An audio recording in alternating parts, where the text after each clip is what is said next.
Öksürük göğüs hastalıklarının en yaygın şikayetlerinden bir tanesidir.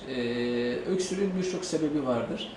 Tabii alerjik öksürüklerden tutun da basit üst solunum yolu enfeksiyonu, alt solunum yolu enfeksiyonu, verem hastalığı, kanser hastalığı, bronşektazi dediğimiz solunum yollarının anormal genişlemelerinden tutun da birçok hastalıklardan kaynaklanabilmektedir. Öksürüğün mutlaka araştırılması gerekmektedir. Eğer bir hasta sigara içiyor ve öksürük şikayetleri devam ediyorsa mutlaka bunun daha ciddi olarak, eğilimli olarak incelenmesi gerekmektedir. Çünkü öksürük deyip de geçmemek lazım. Basit gibi görünen şikayetlerin arkasından daha ciddi hastalıklar çıkabilmektedir.